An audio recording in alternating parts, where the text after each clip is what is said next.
हाय। मैं पिछली वीडियो में आप लोगों को मैंने पढ़ाया था बायोस्फीयर। उसमें डिस्कस किया था कि अगली क्लास में बताऊंगी एटमॉस्फेयर के बारे में। तो आज पढ़ते हैं एटमॉस्फेयर के बारे में। सबसे पहले पढ़ते हैं एटमॉस्फेयर होता क्या है, एटमॉस्फेयर कहते किसे हैं। तो जैसे ये सन है यहाँ पे और ये हमारी अर्थ है, इसके बीच की जो डिस्टेंस होती है वो उसको जो हम पढ़ते हैं उसी को हम एटमॉस्फेयर कहते हैं। इसी को हम अर्थ का एटमॉस्फेयर कहते हैं। जो सन से और अर्थ के बीच की जो डिस्टेंस होती है उसका एक अलग ही एटमॉस्फेयर होता है, तो उसके बारे में हम पढ़ते हैं। सबसे पहले स्टार्ट करते हैं एटमॉस्फेयर होता क्या है। एटमॉस्फेयर ये ग्रीक वर्ड से लिया गया है। एटम्स जिसका मतलब होता है वेपर या गैस, स्फेरा मतलब होता है ग्लोब। देन एटमॉस्फेयर की 4 लेयर्स होती हैं। Earth has a 4 major spheres. इसकी अर्थ की जो 4 मेजर स्फेयर्स होती हैं, सबसे पहले आता है lithosphere, hydrosphere, atmosphere, cryosphere and biosphere. Cryosphere क्या होता है? क्राइनोस्फेयर आइस से cover a type of spheres which is covered by ice, that is known as cryosphere. And biosphere life, जो लाइफ को सपोर्ट करती है, जहाँ पे लिथोस्फेयर भी प्रेजेंट होगा, हाइड्रोस्फेयर भी होगा और एटमॉस्फेयर भी होगा। वहाँ पे वो ऐसी स्पेस होगी जो लाइफ को सपोर्ट करेगी, उसे हम बायोस्फेयर कहते हैं। सर्वाइवल के लिए बायोस्फेयर बहुत ज़्यादा जरूरी है, इसी और सारी कहानी इसी की होती है। अब पढ़ते हैं हम स्ट्रक्चर। आज मैं स्ट्रक्चर पढ़ाऊंगी, स्ट्रक्चर ऑफ एटमॉस्फेयर। अगली क्लास में मैं पढ़ाऊंगी कंपोजिशन ऑफ एटमॉस्फेयर। इसको जब ये पढ़ते हैं हम, जो एटमॉस्फेयर होता है ये 4 लेयर्स होती हैं इसकी। Troposphere, stratosphere, mesosphere and thermosphere. Troposphere इसको हम कहते हैं चेंजिंग स्फेयर। चेंजिंग स्फेयर क्यों कहते हैं? ट्रोपो मतलब होता है चेंज। चेंज इसको क्यों कहते हैं? क्योंकि इसमें जो टेम्परेचर होता है वो चेंज होता रहता है। जैसे इधर ये टेम्परेचर ऊपर जाते हैं एल्टीट्यूड पे तो ये डिक्रीज होता है, देन स्ट्रेटो में जाते हैं तो ये इंक्रीज होता है, फिर से जब मीजो में एंटर करते हैं तो फिर से ये डिक्रीज होता है एंड थर्मो में इंक्रीज होता है। ट्रोपोस्फेयर को चेंजिंग लेयर या चेंजिंग स्फेयर इसीलिए कहते हैं क्योंकि इसका टेम्परेचर चेंज होता रहता है। एक चीज और होती है इसमें इसमें जो ट्रोपोस्फेयर होता है उसमें लैप्स रेट भी होती है। लैप्स रेट क्या होते हैं? लैप्स रेट वो होते हैं कि हाइट के साथ जब टेम्परेचर डिक्रीज होता है तो उसे लैप्स रेट कहते हैं। लैप्स रेट 2 टाइप्स के होते हैं। First, positive lapse rate and negative lapse rate. Positive lapse rate वो होते हैं जो टेम्परेचर डिक्रीज होगा, ये टेम्परेचर है और ये डिक्रीज का सिंबल है। टेम्परेचर डिक्रीज होगा हाइट के साथ, और निगेटिव तब होगा जब टेम्परेचर इंक्रीज होगा हाइट के साथ। ये 2 टाइप्स के हो गए लैप्स रेट। अब उसके बाद इसकी एक फिनोमिना है कि जो वेदरिंग फिनोमिना होते हैं वो सारे होते हैं ट्रोपोस्फेयर में। इसीलिए हमारी जो फ्लाइट वगैरह होती है वो इसमें नहीं फ्लाई करती है, क्योंकि यहाँ पे सारी वेदरिंग फिनोमिना होती है और वो डिस्टर्ब कर देंगी। देन आता है स्ट्रेटोस्फेयर। स्ट्रेटोस्फेयर में क्या होता है? टेम्परेचर ये बढ़ता जाता है। क्यों? क्योंकि यहाँ पे ओजोन लेयर होती है। ओजोन यहाँ पे होती है 15 to 35 किलोमीटर की दूरी पे होती है अर्थ से। अर्थ सरफेस से जब हम इतनी हाइट पे जाएंगे तो यहाँ पे ओजोन प्रेजेंट होता है जो हमें यूवी रेडिएशन से बचाता है, और इसीलिए ओजोन एटमॉस्फेयर में भी होता है लेकिन वो हमारा बैड ओजोन होता है, और जो स्ट्रेटोस्फेयर में होता है वो हमारा गुड ओजोन होता है। क्यों? क्योंकि इसको हम ये हमें प्रोटेक्ट करता है, और जो वो एटमॉस्फेरिक ओजोन होता है वो बहुत सारे मतलब एज ए पॉल्यूटेंट वर्क करता है ह्यूमन बींग्स के लिए। देन आता है मेसोस्फेयर। अब पहले मैं इसको ट्रोपोस्फेयर की सारी कहानी बता देती हूँ, फिर उसके बाद स्ट्रेटोस्फेयर की बताऊंगी, फिर उसके बाद मेसो एंड देन थर्मो की बताऊंगी। ट्रोपोस्फेयर को चेंजिंग लेयर भी कहते हैं एंड नेवर रिमेन्स स्टैटिक। इसके गैस जो होते हैं वो हमेशा मूव करते रहते हैं, कभी कांस्टेंट नहीं होते हैं। Temperature decrease with height, average around 6.5 centigrade drop in every 1 kilometre. एक किलोमीटर से 6.5 सेंटीग्रेड टेम्परेचर ड्रॉप होता है। हर 1 किलोमीटर पे 6.5 सेंटीग्रेड टेम्परेचर जो होता है वो ड्रॉप होता है।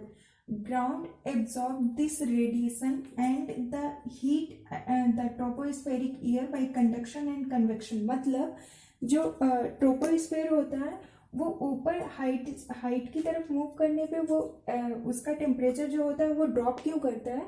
क्योंकि जो उसके जो गैसेस होते हैं वो सोलर रेडिएशन को उतना नहीं एब्जॉर्ब करते हैं, इसलिए जो ग्राउंड सरफेस होता है अर्थ का उसके रेडिएशन जो उसका रेडिएशन होता है उसके थ्रू वो हीट लेते हैं। इसलिए जो ऊपर के जो गैसेस होते हैं वो जैसे ये सरफेस है, यहाँ पे जो गैसेस होंगे यहाँ पे कुछ भी है सपोज, तो यहाँ ये जो अर्थ है यहाँ से ज़्यादा हीट जनरेट होगा तो इसके पास हीट ज़्यादा होगा, और इसकी डिस्टेंस और इसकी डिस्टेंस दूर हो जाती है, तो ये पास होने की वजह से इसको हीट ज़्यादा मिलता है लेकिन इसको हीट नहीं मिल पाता है उतना। और इसीलिए वेदरिंग फिनोमेना इसीलिए होते हैं क्योंकि ये यहाँ पे टेम्परेचर ज़्यादा होता है, तो यहाँ पे जब टेम्परेचर ज़्यादा होता है तो ये जो मॉलिक्यूल्स होते हैं वो ऊपर की तरफ मूव करते हैं, और ये जो होता है ये डेंस होता है।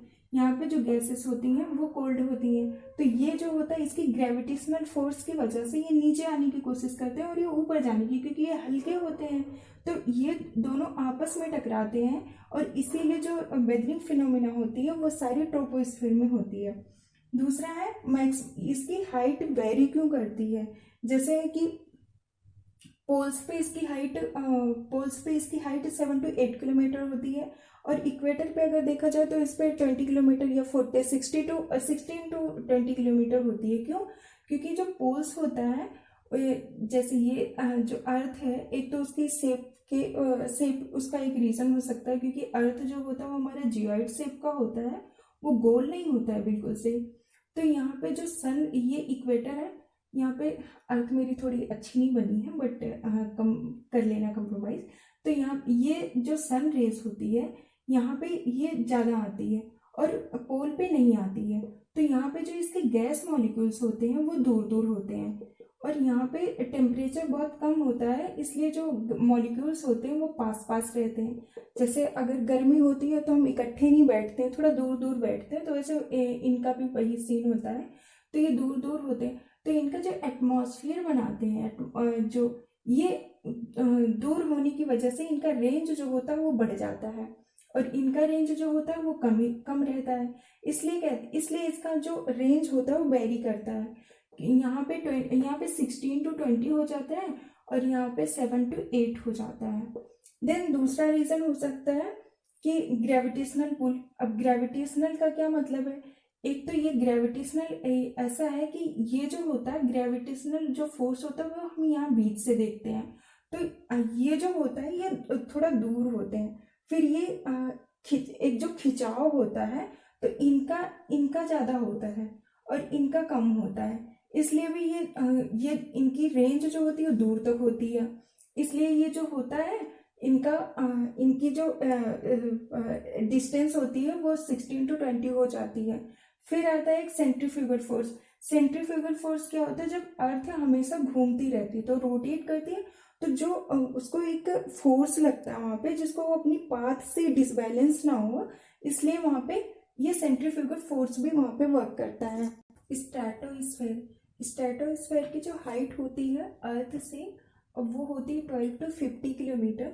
एंड स्ट्रेटोस्फेयर की जो यूनिक क्वालिटी है वो ये है कि इसमें ओजोन लेयर प्रेजेंट होती है जो हमें यूवी रेडिएशन से बचाती है, और दूसरी चीज़ जो हमारे फ्लाइट होते हैं या जेट फ्लाइट होते हैं वो स्ट्रेटोस्फेयर में उड़ती हैं, क्योंकि यहाँ पे वेदरिंग फिनोमेना नहीं होती जिससे टकराने की या किसी चीज़ की दिक्कत नहीं है कि जिससे हमें हार्म हो। उसके बाद आता है मीजोस्फेयर। मीजोस्फेयर की हाइट है अर्थ से 50 to 85 किलोमीटर, और 80 किलोमीटर इट रीच -100 सेंटीग्रेड। इसका जो टेम्परेचर होता है बहुत ज़्यादा ड्रॉप हो जाता है, और इसीलिए जो सबसे लोएस्ट टेम्परेचर होता है वो मेसोस्फीयर में होता है। और कभी कभी क्वेश्चन आ भी जाता है कि कोल्डेस्ट लेयर ऑफ एटमॉस्फेयर, तो उसका आंसर मेसोपॉज करके या मेसोस्फीयर सही होगा। और दूसरी चीज ये होती है कि इसकी भी एक यूनिक क्वालिटी है कि जो मीटियोर्स आते हैं स्पेस से या सन से जो आते हैं वो यहाँ पे बर्न हो जाते हैं। क्यों? क्योंकि यहाँ का टेम्परेचर जो होता है वो बहुत ही ज़्यादा कम होता है, और मीटियोर्स जो आते हैं वो फ्रिक्शन की वजह से यहाँ पे ये लिखा है यहाँ पे, meteors burn up in this layer of dense air due to creation of friction and a lot of heat. और यहाँ पे वो बहुत तेजी से आते हैं, और यहाँ पे जो फ्रिक्शन की वजह से, और यहाँ पे टेम्परेचर तो होता नहीं है इसलिए वहाँ पे वे बर्न हो जाते हैं। थर्मोस्फेयर की जो हाइट होती है अर्थ से 85 to 400 किलोमीटर होती है। थर्मो मतलब होता है हीट, और जो ये इन this layer is completely cloudless and free of water vapour. मतलब इस लेयर में जो होता है वो क्लाउडलेस होती है, मतलब इसमें क्लाउड नहीं होता, और फ्री ऑफ वाटर वेपर, इसमें गैसेस भी नहीं होती है। देन आता है कि जो टेम्परेचर होता है उसका, ये थर्मोस्फेयर ये इंक्रीज क्यों होता है? क्योंकि इसमें ये एब्जॉर्ब करता है high energy of x rays and UV radiations of the sun which cause the few particles present to heat up considerably. Then आता है इसी लेयर में इंटरनेशनल स्पेस स्टेशन ऑर्बिट जो होता है वो इसी लेयर में प्रेजेंट होती है, और बहुत सारी लो अर्थ की ऑर्बिट जो सैटेलाइट होती है वो भी इसी लेयर में होती है। एक और चीज होती है कि अरोरा फॉर्म्स जो होता है वो भी थर्मोस्फेयर में होती है। बेसिकली ये आइनोस्फेयर में होती है, और ये होती कैसे है कि जो ये होता है ionosphere, the ions of the solar wind, जो सोलर विंड की जो आयंस होती है वो अर्थ के नाइट्रोजन और ऑक्सीजन से कोलाइड करती है, और जब वो कोलाइजन करती है तो उसके थ्रू एक एनर्जी रिलीज होती है जो कि बहुत ग्लो करती है, और उसी को हम अरोरा कहते हैं।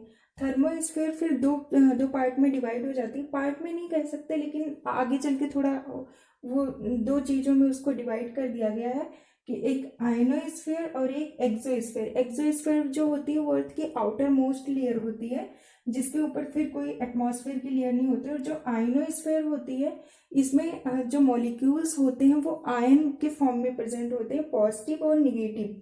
आयंस में क्या होते हैं? Ionosphere is a result of photo ionisation, the breakup of the gas molecules into ions. It's important because it reflects and modified radio waves used for communication and navigation. जो आयंस जो होती हैं ये हमारे रेडियो कम्युनिकेशन नेविगेशन में help करती हैं, और जो एक्सोस्फीयर होता है ये आउटर मोस्ट लेयर होती है, और ये दूसरी प्लेनेट से फिर जाके मर्ज होने लगती है, इसीलिए कहते हैं gradually merge with interplanetary space. और इसके जो सबसे आउटर मोस्ट पार्ट होता है उसको मैग्नेटोस्फीयर कहते हैं। अगली वीडियो में बताऊंगी कंपोजिशन ऑफ एटमॉस्फेयर, जिसमें हेट्रोस्फीयर और होमोस्फीयर्स के बारे में बताऊंगी, और पूरा जो कंपोजिशन है एटमॉस्फेयर का वो बताऊंगी। Take care, bye bye. कुछ कमियां नजर आए तो कमेंट बॉक्स में जरूर बता दीजिएगा, और please like share and subscribe कर लीजिए।